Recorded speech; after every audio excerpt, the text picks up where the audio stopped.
I'll start this story off by saying that you need to be very careful about what information you have available to the public. You can try to be as private as possible, but if someone wants to find out who you are, the internet makes it incredibly easy these days. I was not careful enough, and it could have cost me my life. I'm a teacher at an elementary school in Canada. The area that the school is located is in a rough part of the city. There are a lot of students renting homes in the area as well as low-income housing units. There's a lot of drug-related incidents in the area, so you shouldn't go out alone after dark unless you're armed or with another person. This story starts off on the property of the school. I stayed behind late into the evening to catch up on some correcting and getting things prepared for the following day's lesson.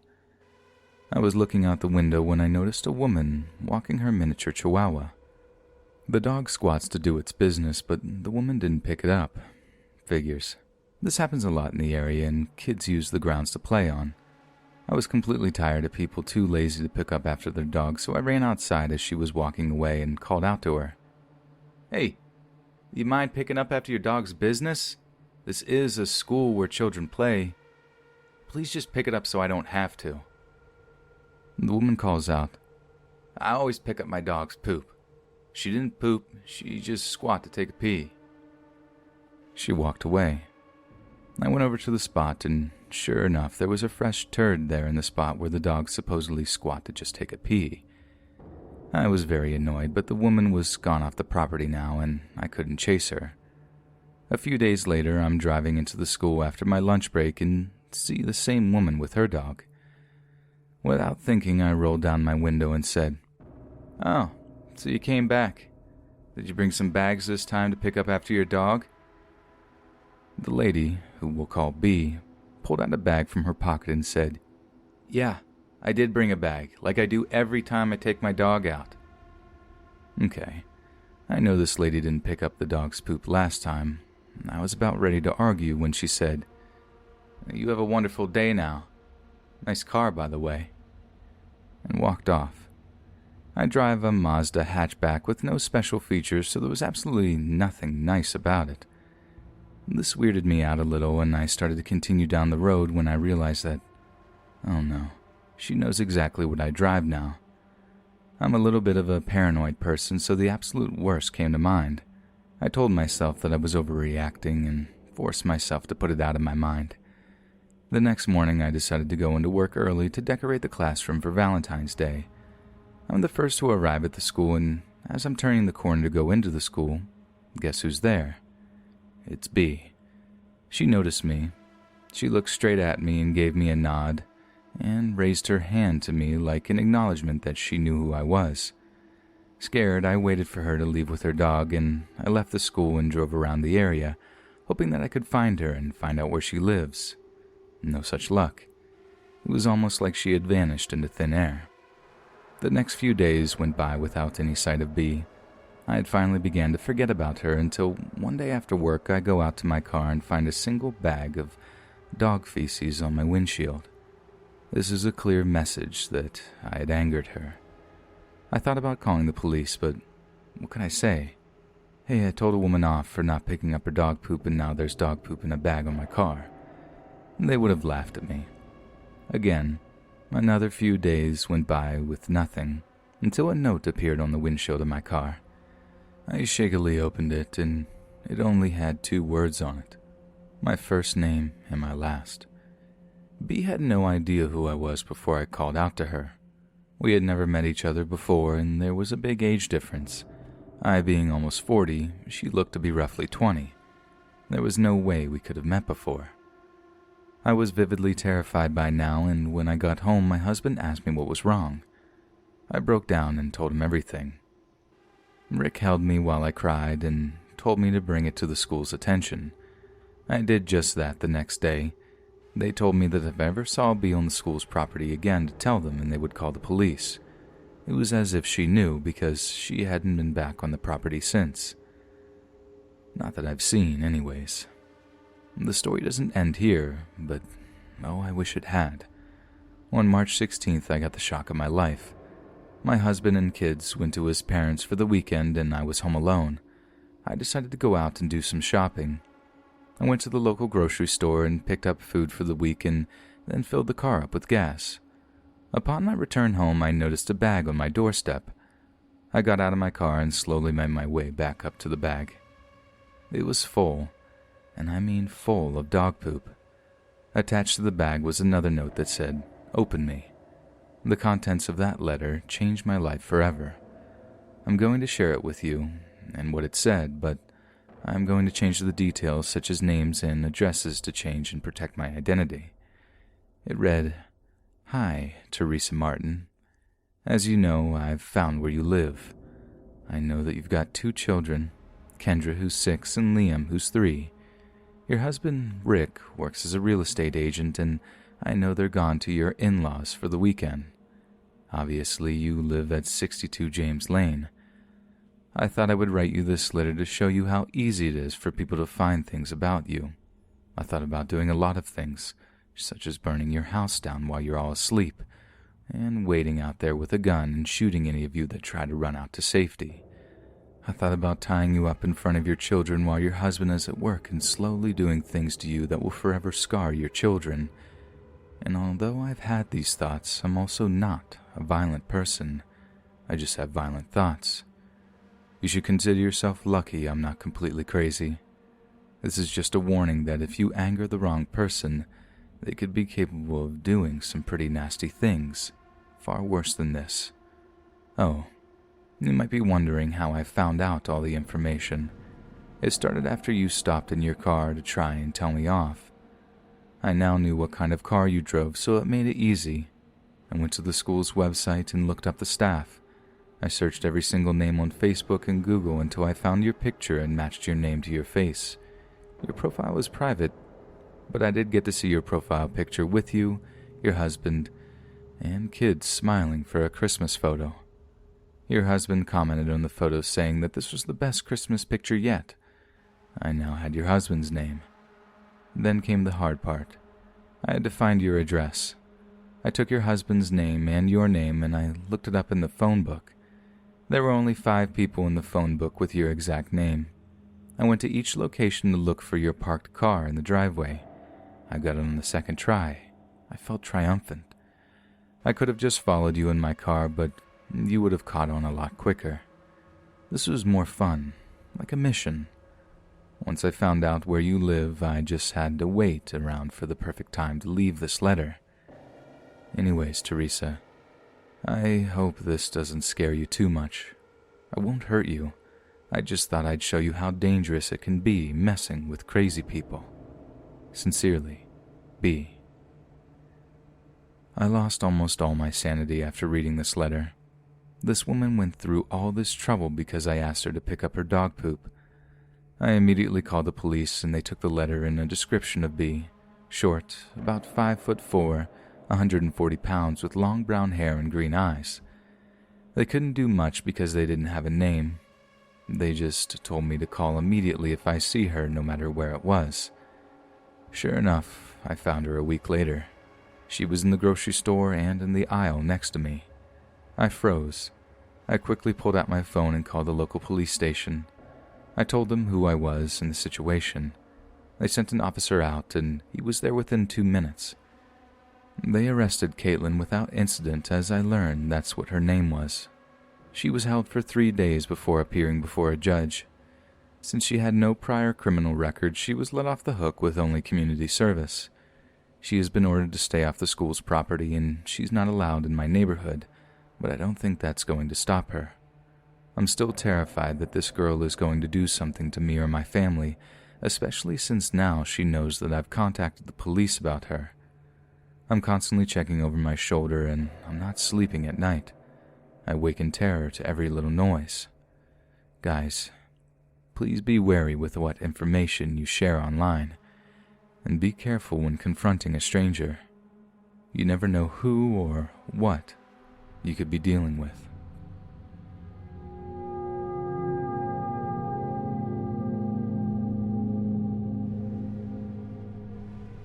I'm a short 5'2" female living in Colorado.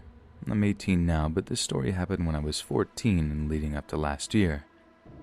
I've been living with my grandfather a few towns over from the rest of my family since the summer of my freshman year of high school for school. My first summer here started good, working with my grandpa and making not a lot of money, but was happy being alone. After spending the last 13 or so years in a full house of 5 people, it was nice to be in a house where I had my own space and room with a big bed. I thought it would be nice being in a small town where I didn't really know anyone and could make new friends. My grandpa invited me to go to a town dinner with him one evening, and I didn't have anything better to do, so I went with him and was already uncomfortable in the room full of people that I didn't know. So after I finished eating, I went outside to sit on the swing at the park. After sitting there for 10 minutes or so, I heard some rocks moving behind me, and I turned to see a man walking around the swings. He was in his early 20s and was wearing a nice dress shirt, but it was wrinkled and stained, and his pants were the same. When he noticed I saw him, he said, "Hey," in a very calm voice. Me, being raised to be polite and not ignoring people, talked to him for a few minutes until the dinner was over and my grandpa drove around the park to pick me up. It wasn't until the next few months that I realized I made a big mistake talking to him that night. After I started school in that town, my grandpa was short on help, and he decided to hire that man to work with him.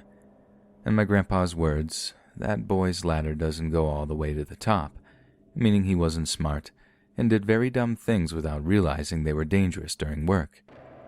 Every time I would run into him in town, I would pretend I didn't see him, and I would hurry and run to somewhere to hide until he left. A few weeks later, my grandpa fired him and gave him his last check. Later that week, that man showed up at our house asking to get his job back, and my grandpa said that he had already got new help and didn't need him to work anymore. The man then paused and then asked my grandpa if I was home. My grandpa ignored his question and shut the door. I thought that was the last time that I would hear anything about him. I was wrong. In the next few months, my grandpa had hired a few new people to help him, and they knew that man. After school one day, my grandpa told me to be sure to avoid that man every time I saw him. I told him that I had been, but asked why he was suddenly concerned about it again, and what he told me made me feel sick to my stomach. The man had told the people that worked for my grandfather that he was in love with a 14-year-old, and that he was going to marry her, but her grandfather doesn't know it yet. They instantly knew he was talking about me and told my grandpa what he had said. My grandpa was so angry I thought he was going to hurt him. The next year I was outside smoking, enjoying the night air and looking at the stars when I suddenly saw him right in front of my porch. I threw my cigarette and ran inside, locking the door behind me and yelling for my grandpa, telling him that the man was just in the yard walking up to me. My grandpa grabbed his gun and went outside, but he couldn't find him. The next day, my grandpa went to that man's grandmother's house to tell him that her grandson was trespassing, and he wouldn't hesitate to shoot him if he ever came up in that yard and scared me again. I didn't hear anything from him for a few years, and I thought that was going to be the end of dealing with him. But this last year, shortly after my 18th birthday, I was sitting at home in bed, and I got a Facebook message request from a random account with a name I didn't know. I opened the message, and it is a bunch of disgusting messages with pictures and a video. I checked the username that was used to create the account, and it was him. I freaked out and started crying and called my older sister, and she told me to screenshot the message and send them to my mother so she could take them as evidence of harassment to go to the police. I did, and now I'm just hoping it's over for good.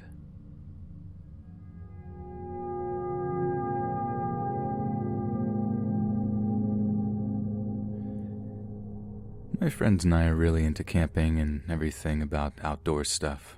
I like it too, but not as much as they do. Once we were camping in a forest about 10 miles away from the nearest town or village. It was only me, Oliver, Jacob, and Nathan. I've noticed some weird stuff that was happening, but neither of them believed me and just told me I'm being paranoid. I was like, they're probably right. The sun was going down and we decided to roll a J. While we were smoking it, I saw someone in the forest.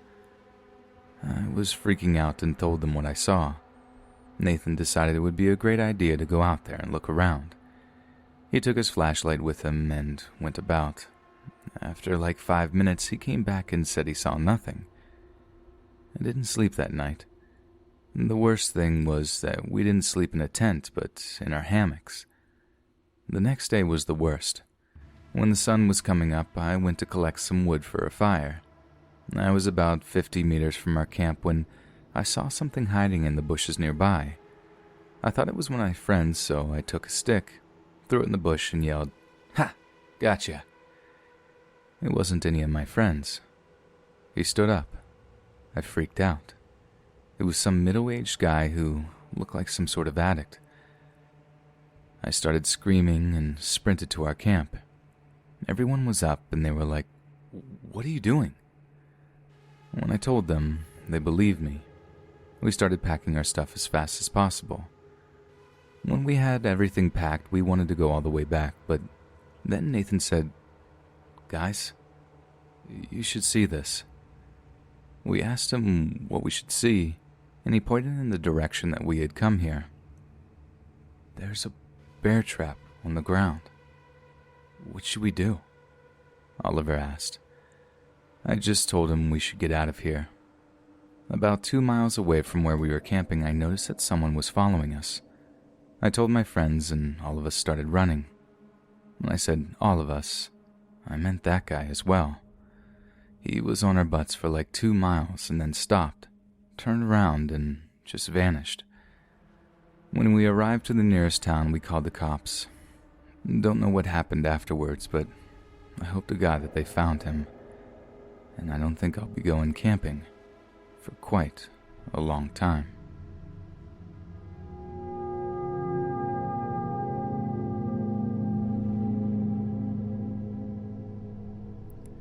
This happened back in 2005. My friends May, Shell, and Nadi, we all met back in college, but live in separate towns in a province here in the Philippines. During that time, our province was not that fully developed, so there are lots of land where there was just trees and grass on both sides of a stretch of road. It was Nadi's elder brother's birthday, we'll call him Neil, whom is our friend, but we are closer to his sister more, and we were invited to celebrate it with them at around 6 p.m.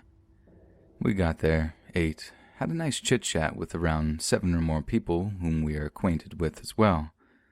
We moved to the patio outside their home because we got too crowded in the living room. This was around 7 p.m. by then. Our chit-chat became a storytelling of who has the best ghost experience. We took turns in sharing our ghost stories and our opinions about each other's story. There was a belief that when you share ghost stories within a group, this attracts ghosts to your group. It was around 10 p.m. and we were in the middle of our storytelling when we all smelled something like a lit-up candle. All of 15 of us started to look around and wonder where the smell was coming from. Since we cannot find a single clue where it might have come from, we looked at each other confused, and this doesn't stop us from retelling ghost stories to each other. It was around 11 p.m. when we were advised by my friend's father that it was quite late and we needed to head back home. Since May, Shell, and I, we live in separate towns away from them, Neil was asked by their father to drive us back home. He agreed, but he said we need to take the other people, which are his friends, home first, and we agreed. His friends lived in the town next to them. Since we are a lot, we decided to just walk them to their houses. The street was empty except for the rowdy bunch, which is us, and we have long forgotten the candle smell earlier. While walking, Neil's friend, who had a bike with him, suddenly stopped in the middle of the street. He then exclaimed that we could walk a little slower because his bike was somewhat heavy and he was having a hard time pedaling, so we walked in a slow pace so we can keep up. It didn't register to us that time that it was quite unusual for him to have troubles biking since it was a straight path without any inclines. The bike looks like it doesn't have any flat tires. We kind of realized it was weird the next day. Now, while walking, a strong smell of flowers filled the air. All of us stopped and looked at each other and then looked around for any signs of flowery shrubs that might have been the cause of that flowery smell. Of course, there's none, just grasses and trees. We all felt the feeling of horror creeping up our spine. We decided to bolt out of that street. We got to one of their homes. We decided to take a breather first and try to compose ourselves with what had happened. We can't find any logic as to what happened. We decided to not overthink what happened and just go back to Neil and Nadi's house and then head back home. Nothing eventful happened when we were walking back to their house. Neil went back inside their house to get his car keys while we waited by the lamppost outside the house. We are 6. Shell, May, Nadi, and one of Neil's guy friends sat at the back while Neil was driving and I was riding shotgun. We were just a few blocks away when I noticed Neil was driving slow. Neil knows a lot about cars, and when we asked why he was driving slow, he told us that the car was so low that he can feel the chassis hitting the ground. It was because the 6 of us were weighing it down. We were like, okay, that's logical. And a few minutes into that somewhat crawl of a drive, there was a sudden bump, and he abruptly stepped on the brake. He looked back to us and said that he thinks he hit something or bumped onto something. It was dark and the grass was long, so he was not sure if it was a cat or a critter had jumped out of nowhere and he hit it. He and his friend went out and decided to check if he indeed ran over something or probably a hump on the road that he didn't see. They went back inside and informed us that there was none. Their faces showed utter confusion with what happened. With a shake of his head, Neil decided to drive slow again. They decided to take me home first because I lived the furthest. After 30 minutes or so, I was home. When they left, I texted them to drive carefully and to let me know if all of them get home safely. After me, they dropped Shell off. While they were on the road to May's place, May called me to keep on chatting. I was still awake at that time. She told me that they were still on the road and Neil was still crawl driving. It seems like Neil heard her comment and said in his defense that the car was heavy, as if that there were still 6 people inside. That got me thinking, and I said that is odd. How come it could still be heavy if 2 people had already left? May said she doesn't understand. I just slept on it without thinking too much about it. The next day I saw texts on my phone that were from May and Nadi. Apparently Nadi texted me that night informing me they got home safe and wouldn't believe what just happened to them on the way to May's house. The text says that they were crawl driving and her brother was already complaining about how heavy the car seemed to be. It was like we never left. He was having a hard time driving and controlling the car. It seemed like someone or something was holding the steering wheel. Then the next text I read from Nadi got my heartbeat racing. She said that when they dropped off May to her house, the car just lifted. Lifted like all the people inside the car just got out with May. Neil felt the car becoming lighter as they drove back to the house. They received a text from May saying that she thinks something followed her home. I sent her a reply. Yeah, I think it was following us, or maybe probably just you.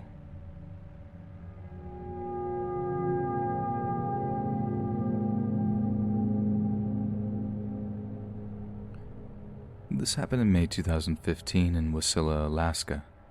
I'm a 43-year-old veteran. Most of the month was spent in bed, not knowing what is happening. I finally gave in and went to the hospital. After 4 hours in the waiting area for the ER lobby to be seen by a doctor at Indian Health Services, we proceeded to a different hospital. While I was explaining my symptoms, the nurse got up, gave me the gesture of let's go, and then began screaming let's go, as if to notify all available people to assist. My wife was pushing me in the hospital wheelchair. Feeling the wind in my face, I was being rushed to a room in through the double doors. Next thing you know, I'm being surrounded by emergency personnel. They were talking to my wife at the time for personal information. Within 15 minutes, a doctor came in telling us that I had experienced my first stroke. Of course, my left arm became limp, no control at all. My right leg has also become weak in the process. Of course, I spent about 2 weeks in the brain trauma unit. Learning how to cope with the changes, walking with a cane was perfectly fine with me. At least I was able to walk out of the hospital on my own. The date is June 29, 2015. I became apprehended by the state for past behavior. While incarcerated, I experienced my second stroke. Although it took me 3 days to finally see a doctor, by that time, the next morning, I was told how to move from the bed to a wheelchair. I was looking at the nurse as if though she was kidding. I tried to move. What happened totally shocked me. My body didn't move the way I wanted to move. I almost fell off the bed. Luckily, the nurse was positioned just right and caught me from falling face first on the floor. That's when I knew my life had changed. I've been in the hospital for my 40th birthday. I've had an officer with me 24/7 up to that point. It was in the afternoon when the other officer entered the room with a box, looked at the officer on duty and said, "You can remove the cuffs." Putting the box down, my wife said, "What?" and hugged me so hard. During the process, I almost fell off my chair. On the last day of the month is when the neurologist came to the decision that I had been taught enough to go home with my family. That was like a birthday in its own. Having relearned how to do everything all over, I felt like a baby, experiencing everything all over. Having success in accomplishing simple things as washing dishes on my own felt like I can accomplish anything. Then, April 2016, boom, another stroke, although this one affecting my cerebellum. My first experience with it was astonishing. As I was going to shake a doctor's hand, my hand wound up 6 inches to the side of the doctor's hand. I was so embarrassed about the whole ordeal, finding out that it's going to happen more than usual. It is as if I can never sober up. Getting used to that sure is painful. March 2018 is the last month of my unfortunate experience. Finally, I stood up, brushed myself off, shouting up to the heavens, saying, "Life, you hit like a girl." Since then, good Lord willing, I have not had to stay in the hospital since.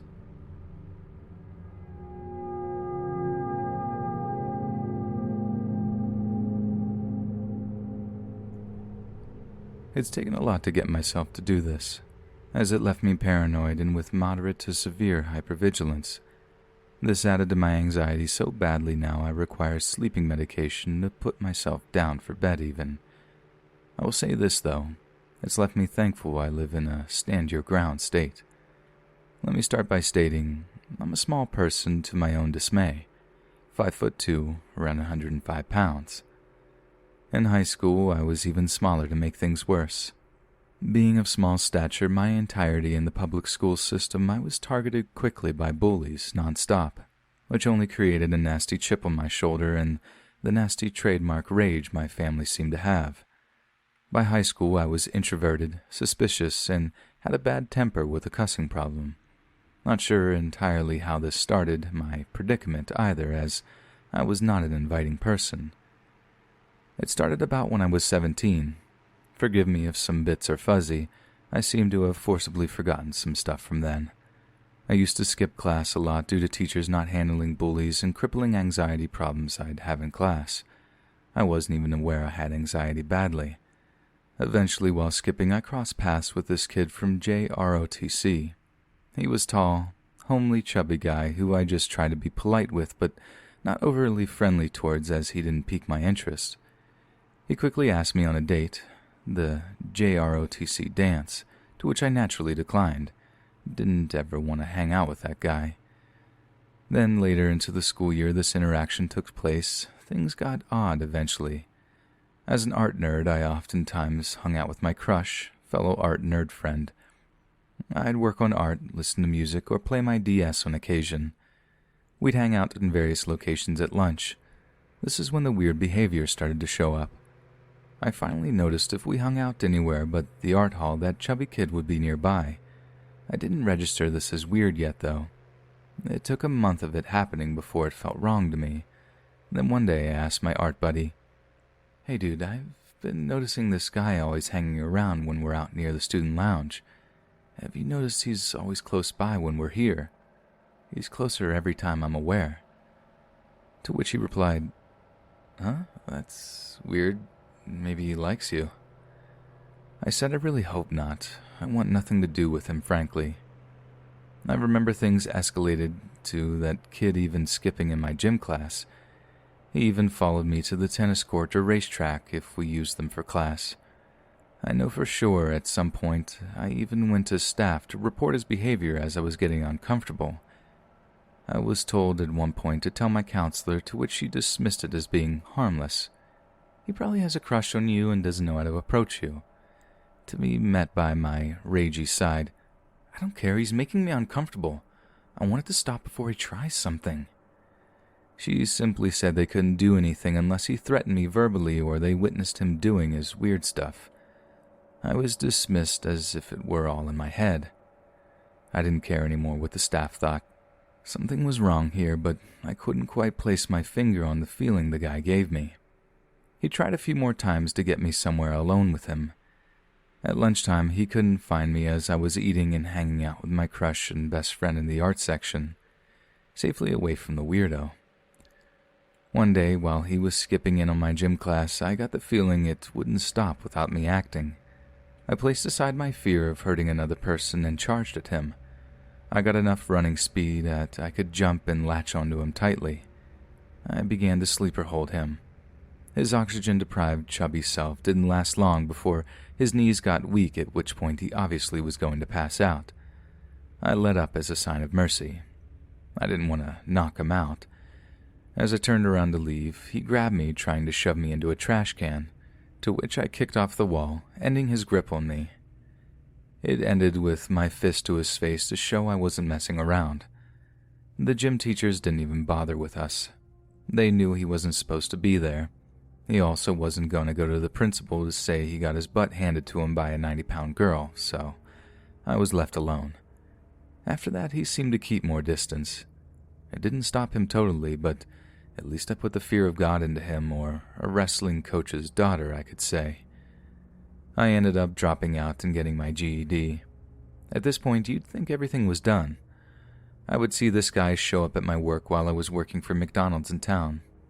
My thoughts were, ugh, that dude, maybe it's a coincidence, though. I still felt wrong seeing him there. He worked at a different McDonald's. Why would he be here even to get food? Why wouldn't he just get it at the one you work at? Thankfully, I didn't work there too long. Later on, though, is when I put two and two together. I was hanging out with some old friends from high school, and wouldn't you know it, we got onto that topic. I mentioned his name and how I never wanted to see that guy again. My buddy tells me, "Man, that guy's assaulted multiple girls, dude." I was deadpan from the comment. "Dude, that guy stalked me in high school. What are you talking about?" My brain must have been shocked awake at that point. My friend said that he was sorry he didn't know that was happening, and then explained that that guy had assaulted a girl that my buddy had dated and threatened her while going to school and bragging about it. To make things worse, she was about my height and build with similar hair and facial features. I figured out why he was trying to get me alone places. It was like the guy was developing into the person that he would eventually become. I still can't fathom it, really. It's like one of those serial killer documentary shows. It really makes me glad I'm in the state I'm in. And dude, if you ever see this and figure out who wrote this, I'm more than willing to put a 38 slug-size hole in you. Then the cops can deal with you. It's because of you I deal with the issues I do today. And I hope you're already in prison.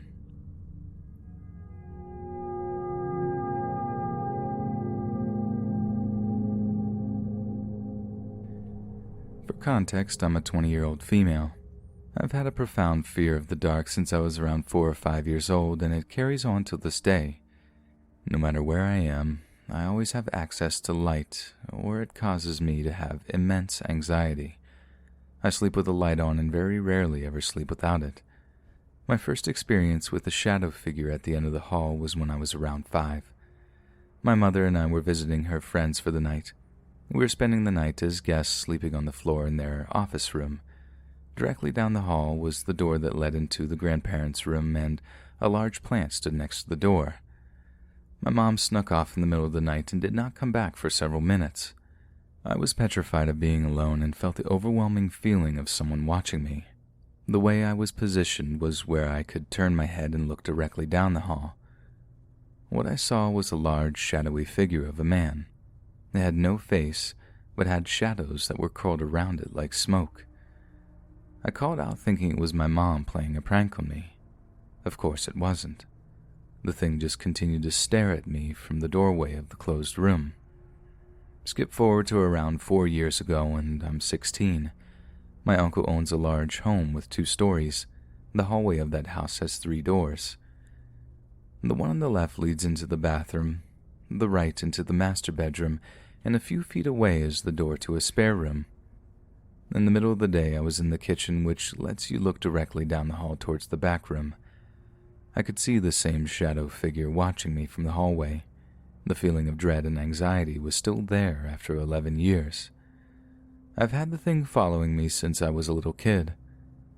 When it is dark, I can feel it, like it's still watching me. If I am alone, then I have to hear the TV or be listening to something, or the dread is terrible. It causes me to have terrible anxiety. I don't like dark hallways. Bad things always happen in them.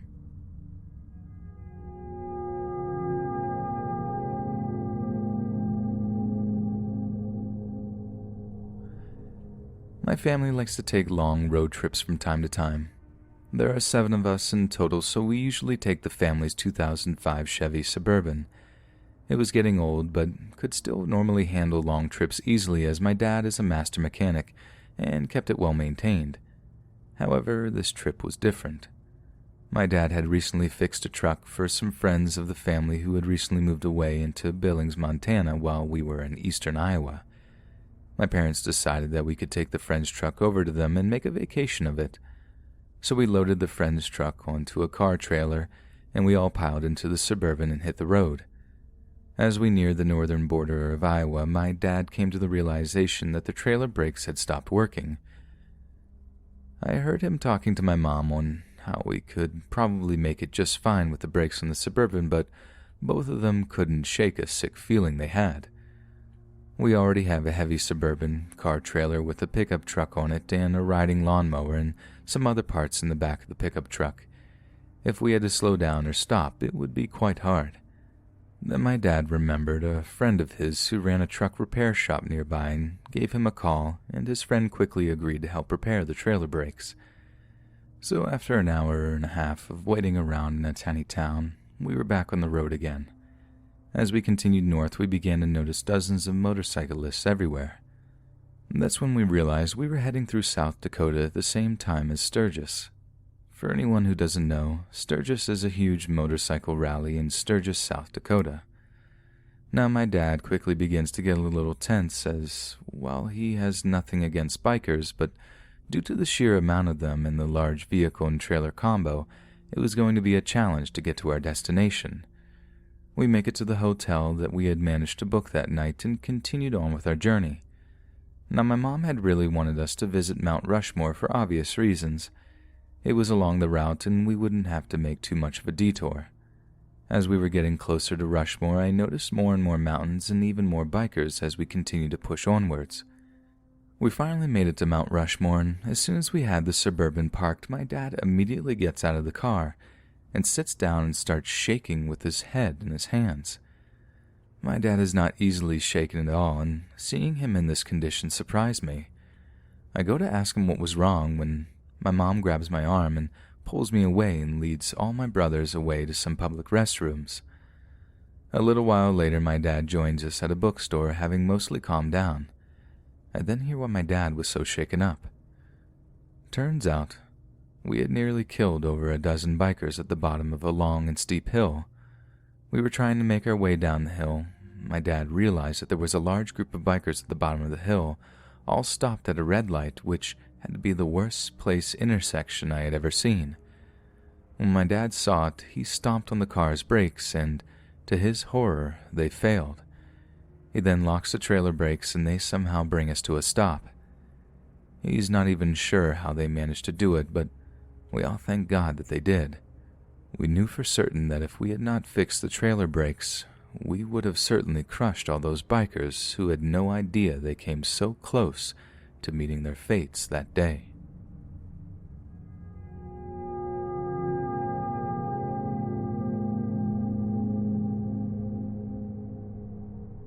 So I don't know if people will ever read this or not, but I am doing this for my own inner peace. So this all happened about 1.5 years ago. I was a second-year grad student and had this professor, EP, who was also head of the Department of Botany. So we had a program upcoming in my college, and I was asked to play a part in the program, but due to some difficulties, I was unable to participate in this program. This professor was also in charge of the program. Just my luck. I told this professor I wouldn't be able to do this, and he was enraged.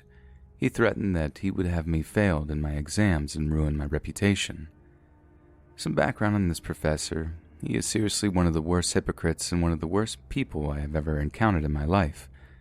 He is famous for his bad attitude and behavior and hate towards girls for no reason. He hates to see friend groups being formed within his students, and mine was one of the biggest, with up to 10 to 12 people who were all my great friends, or so I thought. Now back to the incident. I left from the hall almost in tears, and my boyfriend saw me and asked what was wrong. I told him everything. He was angry, of course, because this professor was being terrible to me for no reason, and he was ready to give this guy a piece of his mind, but I stopped him as I didn't want any scene to be created. Also, he didn't know who my boyfriend was and had speculations that I was in a relationship with the other guy in my group. We used to joke about this all the time now. And then started this professor's taunts and attempts to make me feel guilty for not participating in the program. After some time, it all started to die down and everything seemed to be fine. Little did I know that it was the silence before the storm. After a month, it was my birthday and also one of my other friends' birthdays. We decided to celebrate it together and take our friends out for a party. We skipped college one day. All of my 12 friends were present there. We had a blast and a ton of fun. Then I got a call from a classmate who was not part of my group, but we were still great friends. So she called and told me that this professor came in between lectures and asked everyone in class where we were, and no one said anything. He called almost all of the students to his office and asked them to tell them why they skipped class, and even said to one of my friends that she should stop being friends with us if she wanted to pass this semester.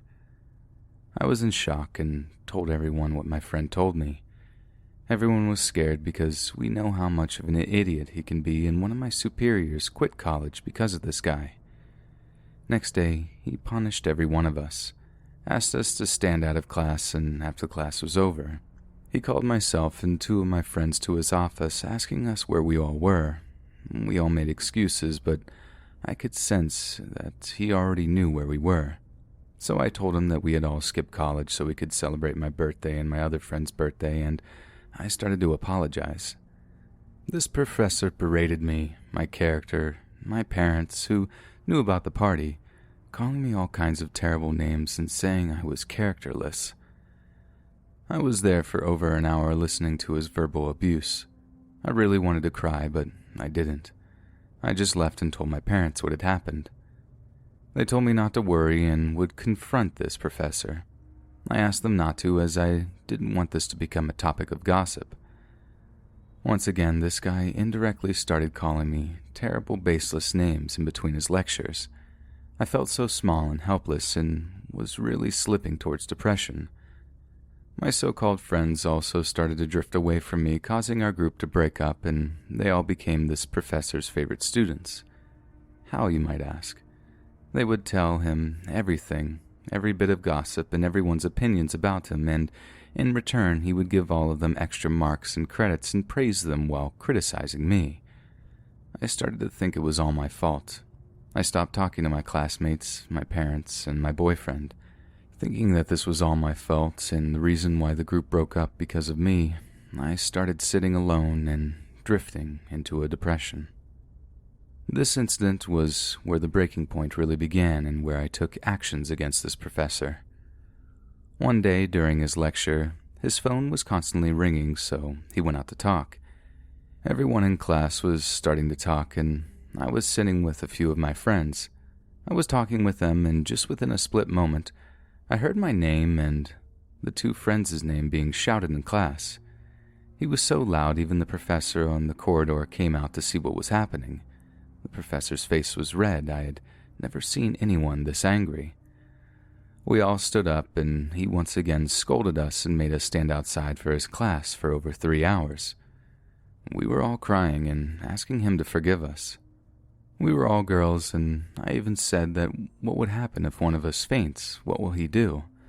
Which was then told to him by another friend who I don't trust now. In the end, he came and told us how terrible a person I was, distracting and disturbing class, that I was manipulative and wasn't as innocent as I portray myself. One of the most horrible and cunning persons he's ever met. This was it for me. I went from there and cried. I had reached my breaking point. I told my parents, and they told my relative, who was an officer in the education department. She called the dean. The dean told us that this was not the first complaint against him. She will talk to him and correct him. This idiot of a dean ended up telling the professor to ignore me, and I was not worth his time and not to waste any time or risk his job for some shameless girl. This woman who doesn't know me said stuff to him about me and stuff about him in front of my relatives. My parents talked to him, asking him really politely what the problem was, and apparently he had no problem with me, he had told them. Then the next day, the professor said that I was no longer his student, and he no longer wanted any contact with me whatsoever. All I said was, "Thank you," and left. Almost all of my classes were talking about me behind my back. I used to attend his classes as it was important for me to have 75% attendance. He at first started talking about me directly, that people's parents with high positions think they can do whatever they want and all that kind of stuff. I am a bit of a tomboy and love superhero movies. He said some girls have interests in boy stuff so that boys would be attracted to them, directly pointing towards my character once again. I was also put into contact with the chief editor of a local newspaper to allow them to print my story. This was in hopes for me to find justice and get this professor out of his position. But I refused, as I didn't want to get involved in any legal action or controversy. I just wanted my degree and nothing else. The professor then started to degrade me whenever he could and praise my so-called ex-friends. One day, out of nowhere, our professor came to class and started yelling, saying that he would not teach our batch and that another teacher would be arranged. He pulled this drama about 3 to 4 more times. All the students went to his office, literally begging him to forgive them and start teaching again. Are you kidding me? He couldn't even teach properly. I was happy I wouldn't have to see this guy again, and so were my friends. Not only was he making me suffer, but now all of my friends and classmates as well. Everyone in my class started blaming me, saying that all because of me they were suffering. My so-called friends would taunt me in every possible way, and the professor would never do anything to stop them and even encourage them. Once again, I was starting to get depressed. Finally, I stopped attending his classes, and in my last year, I had to leave one subject. I'm going to let you all guess what that subject was. I still remember the day I went to submit my admission form for 3rd year, and the professor came to see our group and told us not to worry about what happened, and to take botany, and he would give us extra marks. Yeah, right. I have had enough trauma for 1 year. Didn't want another year of that nonsense. So I left and slowly recovered from my depression. I still from time to time would see that professor glaring at me and my friends with his hateful gaze. He would sometimes even try to degrade us, but we all knew it was because he was frustrated that we left. Slowly and eventually everyone clearly saw what type of person the professor was and my so-called friends were. They started talking to me. Finally, I am going to be graduating from college, and it would not have been possible if my parents, friends, and my boyfriend had not supported me. So thanks to everyone for that love and support, and I hope you never get stuck with the same professor that I did.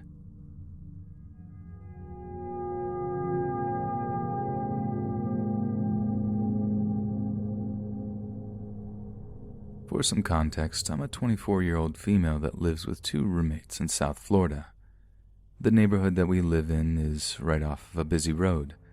There are no security gates and barely any street lights illuminating the houses, yet I've never felt like I was in any sudden danger because cops would patrol the area and most of the neighbors were nice and minded their own business. Well, except one neighbor. I swear I live opposite of a crack house. Nothing outside of the home would make you come to that conclusion, but every day there would be a different car pulling in and then leaving 5 or 10 minutes later. 3 men lived there. I never once associated myself with them because they always gave me bad vibes. They're just scruffy and sketchy looking. Now, one night I was getting home from a late-night date. It was around 2 o'clock in the morning. Mind you, my roommates and I would always put the porch light on, but this time it was off, which made my already dark house even more dark. I parked and got out, but immediately stopped when I heard someone about 10 feet away from me say, "Hey." I turned around. It was one of the men from the house right on my property. It was so dark I couldn't see his face, just the outline of his silhouette. I froze, dumbfounded as to why he would scare me like that in the wee hours of the morning, and, again, I did not know him. "Hey, want a party? I got some beers. It'll be fun, girl." I looked around, and behind him, I thought to myself, what party? I heard no music. His house lights were off, and I saw no one around him, just him as he was walking closer to me. I nervously said, no thank you," and power walked to my front door, fumbling my keys in the dark. I felt like I could hear his heavy footsteps, but I dared not look back, and finally got my door to open, locking it right behind me. A sigh of relief went over me, and I was just happy to get away from that creep. As days went by, I would see them looking my way while giving stone-cold looks. I would simply ignore their glares. But then I thought about the situation. I asked myself, how did he know I was coming home alone? Was he waiting for me? Needless to say, I never got home that late again, and if I did, I'd make sure the porch light was on. Hey friends, thanks for listening. Be sure to subscribe and click that notification bell to be alerted of all future narrations. If you got a story, be sure to submit them to my subreddit, Let's Read Official, and give and receive feedback from the community, and maybe even hear your story featured on the next video. And join my Discord to interact with me and other listeners directly. And if you want to support me even more, grab early access to all future narrations for just $1 a month on Patreon, and maybe even pick up some Let's Read merch on Spreadshirt. Links in the bio. Thanks so much, friends, and I'll see you again soon.